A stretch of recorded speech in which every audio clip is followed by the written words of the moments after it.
नमस्कार, स्वागत आहे तुमचे कृषी चौपालमध्ये. मी आहे अंजू सिंग.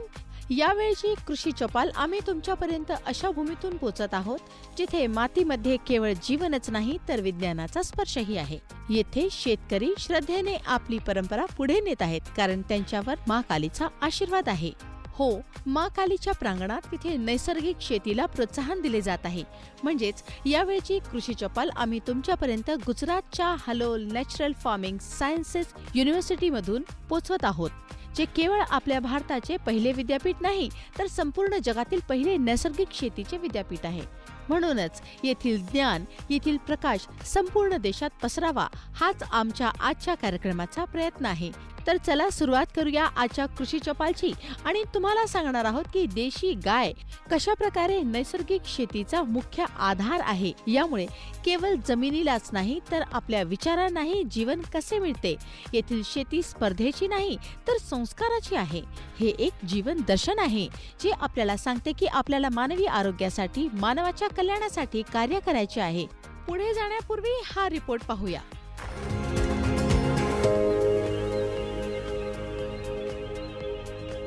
रासायनिक खते आणि कीटकनाशकांच्या अतिवापरामुळे खर्च वाढत आहे. पिकांमध्ये रासायनिक अंशाचे प्रमाण मानकांपेक्षा जास्त होत आहे आणि जमिनीच्या उत्पादन क्षमतेवर वाईट परिणाम होत आहे. नैसर्गिक शेती याच्या अगदी उलट आहे. ही मूळतः रसायनमुक्त कृषी प्रणाली आहे.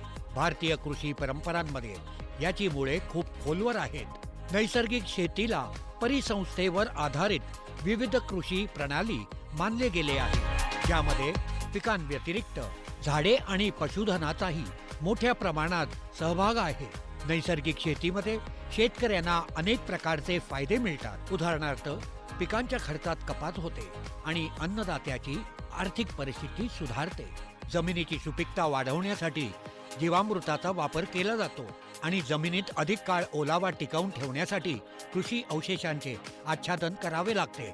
अग्निस्त्र, ब्रह्मास्त्र, निमास्त्र आणि दशपर्णी अर्क याच्यासारखी नैसर्गिक कीटकनाशके कोणताही शेतकरी सहज बनवू शकतो.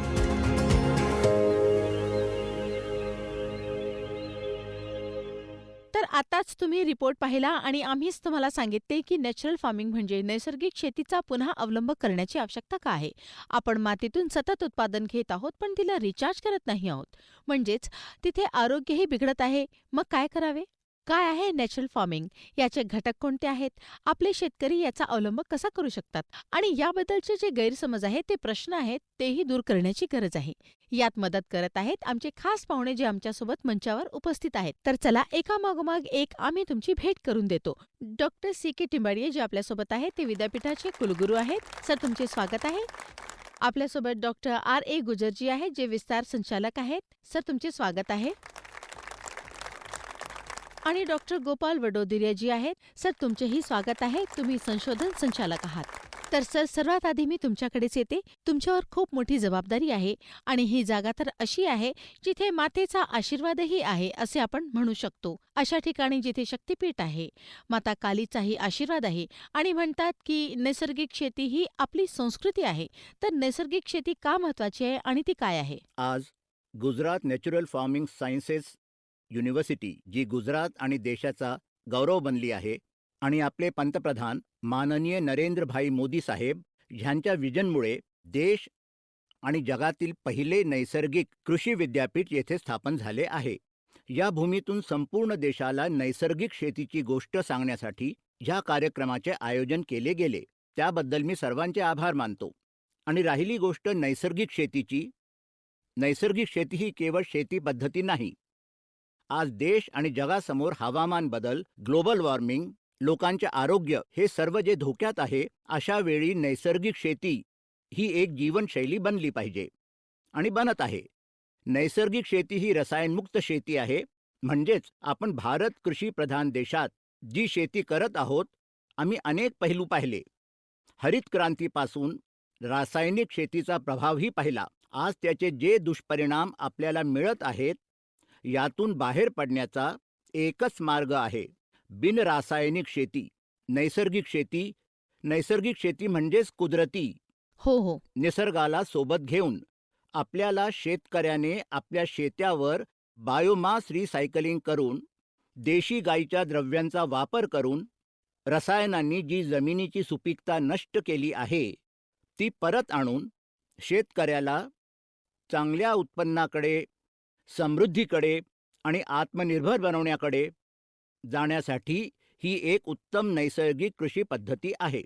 नैसर्गिक शेतीचे जे आयाम आहेत, विशेषतः देशी गाय जी आहे आणि तिच्या द्रव्यांमध्ये जे विज्ञान आढळले आहे, गाईच्या 1 ग्रॅम शेणामध्ये 300 ते 500 कोटी सूक्ष्मजीव, हो. ज्यांना आपण बॅक्टेरिया म्हणजेच मायक्रोब्स हम्म. म्हणतो, आणि जे जमिनीत पिकांसाठी पोषण म्हणजेच त्यांचा स्वयंपाक तयार करतात, अशा मायक्रोब्सना वाढवण्याचे एक बायो फॉर्म्युलेशन गोद्रव्यापासून बनवून आपण बीजामृत, जीवामृत, घनजीवामृत हे गोद्रव्याचा वापर करून म्हणजेच बायो फॉर्म्युलेशन बनवून वापरतो आणि त्याचे चांगले परिणाम आता मिळत आहेत.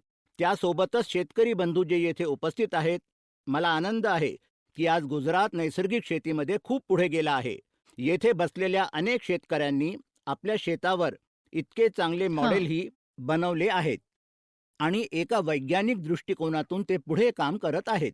तर त्यांनी जे अनुभवले, रसायनांचा अतिरेक करून जेव्हा आपण नैसर्गिक शेतीकडे वळतो, तेव्हा गोद्रव्यापासून बनवलेले बायो फॉर्म्युलेशनचा वापर आणि आच्छादन आणि मिश्र पीक पद्धती, वापसा निर्मिती आणि जैवविविधता जी उभी करण्याची शेतकऱ्याला समज आली आहे आणि आणि ही भूमिका तयार झाल्यानंतर नैसर्गिक शेतीचे जे पीक किंवा उत्पादन येत आहे, ते पाहून शेतकरी आणि आम्ही वैज्ञानिकही आज आश्चर्यचकित झालो आहोत की अशा प्रकारचे उत्पादन, गुणवत्तायुक्त उत्पादन हे सर्व नैसर्गिक शेतीच्या माध्यमातून मिळू शकते. अशामुळे जास्त उत्पादन मिळतं आणि शेतकऱ्यांना त्यांच्या मेहनतीचं उत्तम फळ मिळतं. अगदी बरोबर. तर जसे की तुम्ही सांगितले की ही आपली संस्कृती आहे आणि कोणकोणती पिके तुम्ही घेऊ शकता, कोणकोणती पिके नैसर्गिक पद्धतीमध्ये जास्त चांगल्या प्रकारे त्यांचे उत्पादन मिळवता येते, हे जाणून घेण्यासाठी मी गुर्जरजी यांच्याकडे वळते. सर, मला तुमच्याकडून जाणून घ्यायचे आहे की मुख्य रूपे सर्व पिके नैसर्गिकरित्या पिकवता येतात का, की काही निवडक पिके आहेत ज्यामध्ये परिणाम चांगले येतात? इथे गुजरातमध्ये आणि भारतात वेगवेगळ्या ठिकाणी वेगवेगळे वातावरण आहे आणि नैसर्गिक शेतीमध्ये तुम्ही सर्व प्रकारची झाडे आणि सर्व प्रकारच्या जातींचे धान्य, कडधान्य हं. आणि इतर पिके कोणताही शेतकरी भारताच्या कोणत्याही कोपऱ्यात पिकवू शकतो. नैसर्गिक शेतीमध्ये सर्वात मोठे महत्त्व आहे की तुम्ही जे काही पिकवत आहात त्यांना एकमेकांसोबत पिकवायचे आहे, ज्याला आपण मिक्स फार्मिंग म्हणतो. हं, हं. ज्यामुळे काय होते, मिक्स फार्मिंग केल्यामुळे 2 पिकांच्या मध्ये, अनेक पिकांच्या मध्ये एक सूक्ष्म हवामान तयार होतो आणि ते मायक्रो क्लायमेट प्रत्येक रोपाला मदत करते आणि यामुळे आपण कोणत्याही प्रकारची शेती नैसर्गिक शेतीबरोबर करू शकतो. हं, हं. अगदी बरोबर. तर कोणत्याही प्रकारची शेती नैसर्गिक शेतीसोबत केली जाऊ शकते. आणि बघा, नैसर्गिकरित्या जर आपण बोललो तर निसर्ग असं नाही की एकाच प्रकारचे पीक उगवतो. त्यातही हेच होते की कोणतेही पीक, कोणतेही बीज कुठेही उगवते आणि तोच याचा आधारही आहे. मी डॉक्टर गोपालजी तुम्हाला विचारू इच्छिते की याची बियाणे काय स्थानिक स्तरावर उपलब्ध होतात? तेही मला वाटते की आपण आपल्या प्रेक्षकांना आणि शेतकऱ्यांना सांगावे. ज्या स्थानिक जाती आहेत, ज्याला स्थानिक वाण, लोकल व्हेरियंट्स म्हटले जाते, त्याचे जास्त महत्त्व आहे. कारण स्थानिक वाण आहेत ते स्थानिक हवामानासमोर, मातीसमोर, रोगकिडीसमोर अधिक अनुकूलित असतात आणि यामध्ये उत्पादन क्षमता स्थिर राहते. जसे की दरवर्षी त्याची उत्पादन क्षमता वर खाली होत नाही, ती उत्पादन क्षमता स्थिर राहते. तसेच हे बियाणे आपण सुरक्षित ठेवू शकतो आणि पुढच्या पिढीपर्यंत नेऊ शकतो. म्हणजेच शेतकरी आत्मनिर्भर होतो. त्याला बाजारातून नवीन बियाणे खरेदी करण्याची गरज भासत नाही. तो आपलेच जे स्थिर बियाणे आहे ते वापरू शकतो. म्हणूनच आम्ही नैसर्गिक शेतीमध्ये महत्त्वाचे हे मानतो की बाहेरून काहीही आणायचे नाही, बियाणेही आणायचे नाही, कोणताही घटकही आणायचा नाही. सर्व आपल्या शेताचेच वापरायचे आहे आणि नैसर्गिक शेती करायची आहे, ज्यामुळे शेतकरी आत्मनिर्भर बनू शकेल आणि त्याचा जो उत्पादन खर्च आहे, लागवड खर्च आहे, तो कमी होईल. तर आमचे विशेष पाहुणे जे दुसऱ्या सेगमेंटमध्ये जोडले जात आहेत, डॉक्टर रघुनंदन BL जे असोसिएट रिसर्च सायंटिस्ट आहेत, जे कार्यक्रमात तुमचे स्वागत आहे. सुश्री रवीना पी अमीपाराजी, ज्या असिस्टंट रिसर्च सायंटिस्ट आहे विद्यापीठात. मॅम, तुमचेही खूप स्वागत आहे. आणि doctor Alpesh Bhimani, assistant research scientist. Sir, तुमचेही स्वागत आहे. तर आपण समजून घेतले की नैसर्गिक शेती काय आहे, ती सेंद्रिय शेती म्हणजेच जैविक शेतीपेक्षा कशी वेगळी आहे. पण आता तुम्हाला सांगतो की शेवटी याला पुढे कसे नेले जाते, याचे कोणकोणते घटक आहेत, नैसर्गिक शेतीला आणखी समृद्ध कसे बनवता येईल. तर सर, सर्वात आधी माझा तुम्हाला हा प्रश्न आहे की सूक्ष्मजीवांचा म्हणजेच असे तत्व जीवांश जे आपल्या जमिनीत असतात, त्यांच्यासाठी आपल्याला खूप प्रयत्न करण्याची गरज आहे, कारण आपण मातीला केमिकल्स टाकून टाकून रिकामे केले आहे. नैसर्गिक शेतीमध्ये याला कसे रिचार्ज करता येईल. शेतकरी मित्रांनो, ही नैसर्गिक शेती तुम्ही सर्व जाणता की केमिकल फ्री फार्मिंग, स्वाभाविक कृषी आणि गो आधारित कृषी आहे. तर मी म्हणतो की नैसर्गिक कृषी ही सूक्ष्मजीव आधारित कृषी आहे. हे सूक्ष्मजीव जे काही आपण नैसर्गिक शेतीमध्ये वापरतो, बायोफॉर्म्युलेशन आहे, कॉन्कॉक्शन आहे, हे पूर्णपणे सूक्ष्मजीव आधारित आहे. खरं तर सूक्ष्मजीव आपण नैसर्गिक शेतीमध्ये पाहतो, 2 प्रकारे त्याचा उपयोग आहे, महत्त्व आहे. पहिले आरोग्य, मातीचे आरोग्य पाहायचे आहे. तर मातीचे जे कार्बनिक तत्व आहे, अवशेष आहेत, पिकांचे अवशेष आहेत, पाने आहेत, त्यांचे विघटन करून रोपांना जी पोषक तत्वे उपलब्ध करून देण्यासाठी या सूक्ष्मजीवांचे खूप खूप महत्त्व आहे. आणि दुसरे, मातीची जी संरचना आहे, तिचे फिजिकल स्ट्रक्चर म्हणतात, त्याला ते बनवण्यात, त्याची गुणवत्ता सुधारण्यासाठी सुद्धा या सूक्ष्मजीवांची भूमिका आहे. आणि जैविक संतुलन, जमिनीत, मातीत जैविक संतुलन एक लेव्हलमध्ये करण्यासाठी या सूक्ष्मजीवांची ती भूमिका आहे. करोडो करोडो हे सूक्ष्मजीव आहेत या मातीत. त्याला संतुलन करण्यातही त्यांचा रोल आहे. आणि रोगजनक जे सूक्ष्मजीव आहेत, त्यांना नियंत्रित करण्यातही या सूक्ष्मजीवांचा रोल आहे. आणि जर आपण पाहिलं तर रोपाच्या दृष्टीने पाहायचं तर मग रोपाची वाढ आपल्याला जरूर करायची आहे. रोपात रोगप्रतिकारक शक्ती ही वाढवण्यातही या जो मायक्रोब्सचा, सूक्ष्मजीवांचा रोल आहे. जीवामृत, बघा, शब्दही ऐकायला खूप छान वाटते जीवनाचे अमृत. तर नैसर्गिक शेतीमध्ये हे कसे अमृत आहे आणि हे कसे बनविले जाते, काय आहे हे जीवामृताची गोष्ट जर आपण केली तर नैसर्गिक कृषीमध्ये जीवामृताचा जो वापर शेतकरी करतो तो जमिनीच्या सुपीकता वाढवण्यासाठी करतो. आणि तसे मी बोलेन तर जीवामृत जे आहे ते सूक्ष्म जीवाणूंचा भंडार आहे, ज्यामध्ये आपण सूक्ष्म जीवाणूंचे मल्टिप्लिकेशन वाढ करतो, जे आपली जमीन आहे त्यात खूप जास्त उपयोगी आहे. तर जीवामृत बनवण्याची आपल्याला देशी गाईचा जो शेण जे 10 किलोग्राम लागेल आणि देशी गाईचे जे गोमूत्र आहे ते सुद्धा 10 लिटर आपल्याला वापरायचे आहे. आणि आपल्याला एक 200 लिटरची प्लास्टिकची टाकी किंवा आपण इन बोलू शकतो, तर ते त्यात शेणाचे आणि गोमूत्राचे मिश्रण बनवून ते टाकायचे आहे. आणि त्यानंतर जे डाळीचे पीठ, बेसन आहे, कोणत्याही कडधान्याचे डाळीचे पीठ आहे, ते आपल्याला 1.5 ते 2 किलोपर्यंत घ्यायचे आहे. आणि जी देशी गूळ आहे तो आपल्याला 1.5 ते 2 किलोपर्यंत घ्यायचा आहे. आणि सजीव माती आपण बोलतो, 1 मूठ सजीव माती घ्यायची आहे. आपल्या शेतातून आपण घेऊ शकतो किंवा कोणत्याही झाडाच्या खालून आपण जी सजीव माती आहे ती 1 मूठ घेऊन हे सर्व साहित्य त्याची स्लरी बनवायची आहे. आणि जो 200 लिटरचा इम आहे त्यात 180 लिटर पाणी टाकून त्यात मिक्स करायचे आहे. आणि ते एकदम विरघळून जाईल असं मिक्स करायचे आहे. आणि त्याला 5 ते 6 दिवस असे सावलीत पोत्याने झाकून ठेवायचे. आणि दिवसातून 2 वेळा, सकाळी संध्याकाळी, त्याला लाकडाच्या मदतीने हलवायचे आहे, घड्याळाच्या दिशेने हलवायचे. यामुळे ऑक्सिजन टिकून राहतो. आणि हे जीवामृत आहे हे नैसर्गिक कृषीमध्ये खूप महत्त्वाचा आयाम आहे. जीवामृत हे मातीत जितके आपण देऊ शकू तितका चांगला याचा रिझल्ट येतो. आणि मान्सूनमध्ये सुद्धा जी पावसाची ऋतू आहे त्यात आता मातीत काय होईल, ओलावा म्हणजे बीज खूप चांगला असेल म्हणून जितके आपण जीवामृत टाकू शकतो तितकं हे फायदेशीर आहे. आता मी डॉक्टर रघुनंदनजी तुम्हाला प्रश्न विचारू इच्छिते, की जो आपण नैसर्गिक शेतीमध्ये सप्तधान्य अंकुर अर्कबद्दल बोलतो, मला वाटते की हे सुद्धा समजावून सांगा. जसे आपण जीवामृतबद्दल समजलो, हे काय आहे आणि याचा वापर काय असतो? सप्तधान्य अंकुरार्क एक बायो फॉर्म्युलेशन आहे. हे फवारणी करण्यासाठी वापरतात. हं, हं. सप्त म्हणजे 7, तर 7 दाण्यांचा वापर करून बनवलेले बायो फॉर्म्युलेशन आहे. तर 7 हे जे दाणे आहेत, हे काळे तीळ, मूग, उडीद, चवळी, मसूर, गहू आणि हरभरा हे 7 वेगवेगळ्या प्रकारचे दाणे वापरून बनवलेले आहे. हे सप्तधान्य अंकुर. याच्या उपयोगाने हे रोपाच्या वेगवेगळ्या जाती आहेत. वेगवेगळ्या स्थितींवर आधारित त्यावर फवारणी करतात. तर या सप्तधान्य अंकुराच्या स्प्रे वापरल्यामुळे या दाण्यांची चमक वाढते आणि फळांमध्ये चव वाढते. सप्तधान्य अंकुराचा वापर केल्यामुळे आणि फळ आणि जे दाण्याचे वजन वाढते. सप्तधान्य अंकुरमुळे आणि जे गळणे असते ना, फळाचे आणि दाण्याचे गळणे असते ना, ते बंद होते. सप्तधान्य अंकुरचे हे 4 उपयोग आहेत. तर यामुळे दाण्याची चमक वाढते. तर आपल्यासोबत डॉक्टर SP देशमुख आहेत. सर, स्वागत आहे तुमच्या कार्यक्रमात. तुम्ही प्रिन्सिपल आहात CNF अमरेलीमध्ये. खूप खूप स्वागत.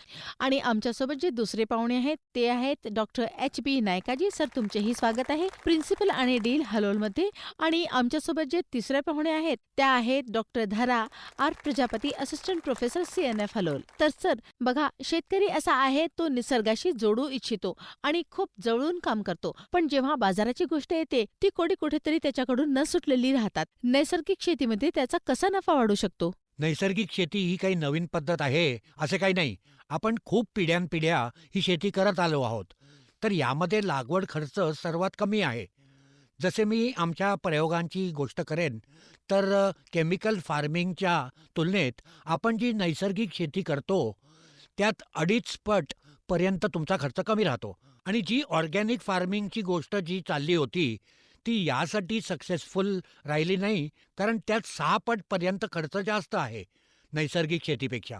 यील्डमध्ये जे आम्हाला रिसर्चमध्ये जे मिळाले आहे, की त्यात थोडीही एक तीळ मात्र सुद्धा कोणतीही यील्डमध्ये किंवा उत्पादनात कमी मिळाली नाही आहे, की जी केमिकल किंवा ऑर्गॅनिकमध्ये तर मिळतच नाही. आवक 3 वर्षांपर्यंत तर आमची नैसर्गिक शेती केल्याने 100% यील्ड तुमच्या केमिकलच्या तुलनेत सारखीच येईल. जर एखाद्या शेतकऱ्याला असे वाटले, की ती यील्डमध्ये कमी येत आहे, पण तरीही तुम्ही त्याच्या लागवड खर्चाच्या हिशोबाने जर पाहिले गेले, तर तो नफ्यातच राहील, तो शेतकरी. शेतकरी काय विचारू इच्छितात? कारण शेतकऱ्यांचा कार्यक्रम आहे. जर कोणा शेतकऱ्याकडे काही प्रश्न आहे आणि काही जाणून घ्यायचे आहे नैसर्गिक शेतीबद्दल, नफ्याबद्दल, तर आपला प्रश्न तुम्ही विचारू शकता आमच्या एक्सपर्टशी. माझा सरांना हा प्रश्न आहे, की सर, आपण नैसर्गिक शेतीचे उत्पादन करतो, पण त्याची मार्केटिंग कशी करावी? आजच्या जगात जर आपण जगासोबत नाही चाललो, तर मागे राहू. सध्या सोशल मीडियाचे इतके सर्व चालले आहे, तर त्यात आपल्या सर्व शेतकऱ्यांनी पार्टिसिपेट केले पाहिजे. सर्व लोक जे शहरात बसले आहेत, त्यांना नैसर्गिक अन्नच हवे आहे, पण त्यांना मिळत नाही. आता मी डॉक्टर नायका तुम्हाला समजून घेऊ इच्छिते, की एक आणखी चॅलेंज आव्हान आहे. फक्त नैसर्गिक शेती नाही, ते आहे की जे कीड आणि आजार होतात याचे निवारण कसे केले जाते आणि नैसर्गिक शेतीमध्ये तर आपल्याला सर्व काही नैसर्गिक गोष्टींचाच वापर करायचा आहे. तर यात कसे समाधान शोधायचे आणि काय बनवले जाऊ शकते? मी एक गोष्ट सांगू इच्छितो, जर तुम्ही नैसर्गिक शेतीचे 5ही आयाम सिद्धांत तुम्ही अवलंबले, तर त्यात तुम्हाला नक्कीच कोणतेही केमिकल स्प्रे करण्याची गरज तर नाहीच आहे. आणि बाकी जी आम्ही त्यात शिफारस करत आहोत, आग्नेयास्त्र, ब्रह्मास्त्र, दशपर्णी अर्क, याचाही वापर खूप कमी प्रकारे होईल. कारण नैसर्गिक शेतीचा पहिला आयाम जो आहे प्रिन्सिपल, तो बीजामृत. तर बियाण्याला तुम्ही मावजत कराल तर बियाण्याचे स्प्राउटिंग, अंकुरण खूप छान होईल, त्याचे रूटिंग खूप छान होईल आणि त्याची विगरस ग्रोथ होईल. आणि जो चुसिया प्रकारच्या जीवातील सुमारे 30 दिवसापर्यंत ती लढण्याची क्षमता त्यात हो, येईल. हो. आणि सोबत तुम्ही इंटरक्रॉपिंग, मिक्स क्रॉपिंग आणि जीवामृत, घन जीवामृत टाकला तर जमिनीच्या आतील मायक्रोब्सचे पॉप्युलेशन वाढेल. तर मायक्रोब्स मध्ये आहेत ना, एंडोफायटिक आणि एपिफायटिक करून ते मायक्रोब्स राहतात. तर ते शेताच्या पैदासमध्ये आपल्या आप ती शक्ती येते की ऊर्जा रेजिस्टन्स पॉवर त्यात वाढावी. जर याशिवाय तुम्हाला काही करायचे आहे तर वेगवेगळे प्रकारचे कॉन्कोक्शन्स बोलतात, जे डिकॉक्शन्स जे आहेत, निमास्त्र आहे, ब्रह्मास्त्र आहे, अग्न्यास्त्र आहे, तर दशपर्णी अर्क आहे, तर त्याच्या माध्यमातून किडीला तुम्ही दूर ठेवू शकता. हो. डॉक्टर प्रजापती, मी तुम्हाला विचारू इच्छिते की जे रोग व्यवस्थापन आहे, रोग व्यवस्थापन कसे प्रकारे केले जावे जे नैसर्गिक पद्धतीने पिकवलेली पिके आहेत? जर रोग प्रबंधनाची गोष्ट केली तर जसे की आमच्या प्रभू सरांनी सांगितले की तसे नैसर्गिक कृषीचे जे 5 आयाम आहेत त्याचे संपूर्ण प्रकारे आपण पालन करतो, तर बहुतेक रोग व कीड व्यवस्थापनाची गरज उणीच राहत नाही.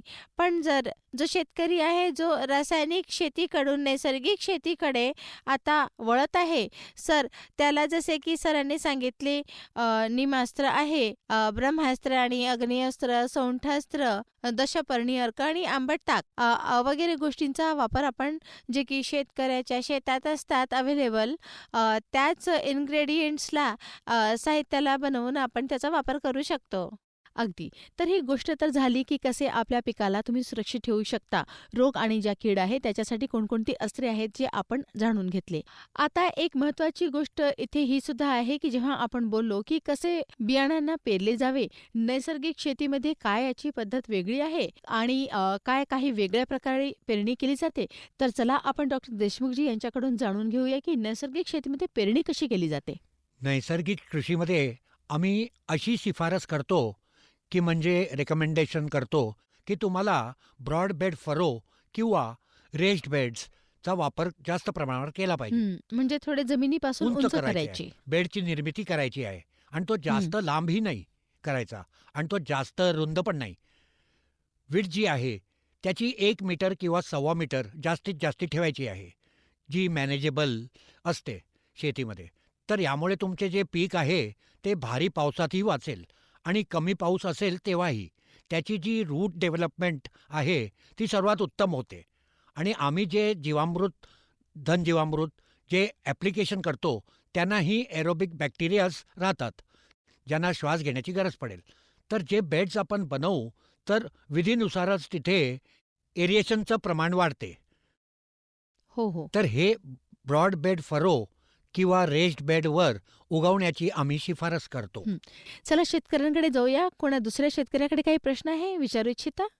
माझा प्रश्न आहे सर, की सर्व 5 आयामबद्दल सांगितले, तर थोडेसे आच्छादन आणि तणाबद्दल पण सांगितले, तर सर खूप चांगले, जास्त जाणून घेण्यासारखे होईल. आच्छादन जे आहे ते 2 प्रकारे करू शकतो नैसर्गिक शेतीमध्ये.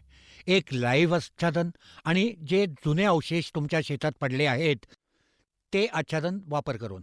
सध्या आम्ही जास्त तर लाईव्ह आच्छादनालाच बोलत आहोत, कारण जे जुने जे पीकचे अवशेष आहे ते आम्ही नॅचरल फार्मिंग करतो. म्हणजेच आमच्या येथे पशुधनाची आम्ही ठेवतो की पशुधन प्रत्येक फार्मर किंवा शेतकऱ्याकडे असले पाहिजे.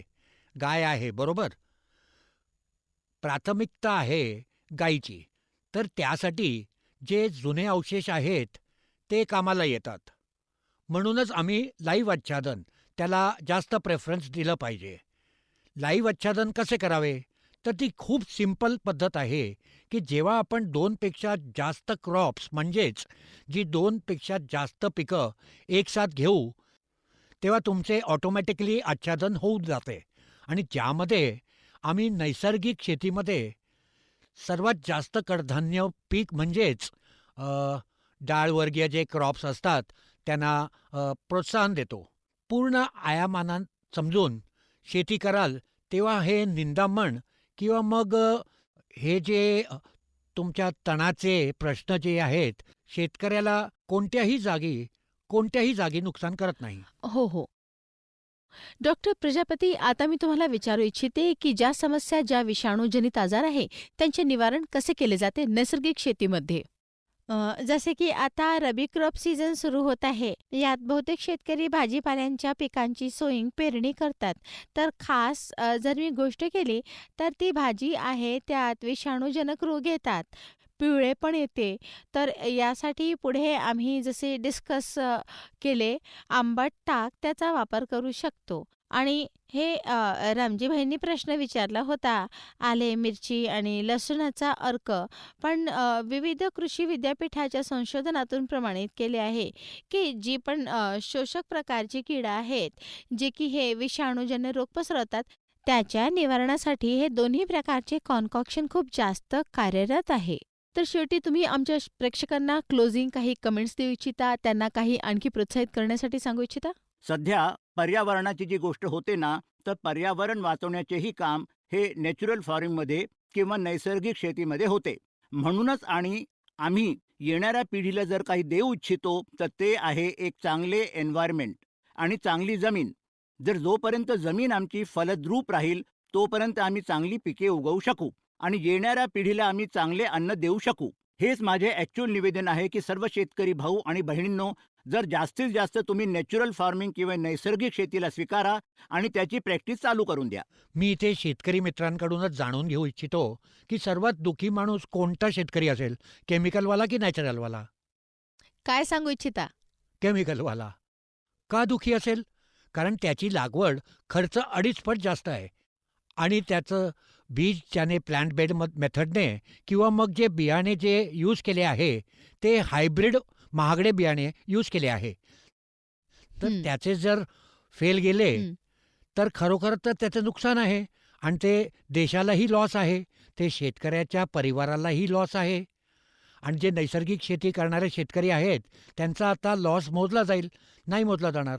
कारण त्यांनी बेडवर पेरणी केली आहे, ज्यामुळे भारी पावसातही त्यांना जास्त काही पाणी नुकसान होणार नाही नाही. साचेल. नाही येणार. अगदी बरोबर. तर याच मेसेजसोबत, या संदेशासोबत इथे आम्ही तुमचा निरोप घेऊ. आणि जसे की आज पूर्ण चर्चेमध्ये गोष्ट जी समोर आली आहे, की गुजरातच्या या भूमीत भारताची नवी उमेद उगवली जात आहे नैसर्गिक शेतीच्या माध्यमातून. आणि सोबतच आशा ही सुद्धा करतो, की आज जे शेतकरी इथे पोहोचले आहेत ते नैसर्गिक शेतीला आणखी गांभीर्याने घेतील आणि एक गोष्ट गाठ बांधून घेतील, की सर्व विधींना अवलंबायचे आहे, मध्ये सोडायचे नाही, कारण ही धैर्याची शेती आहे, नैसर्गिक शेती आहे. नमस्कार.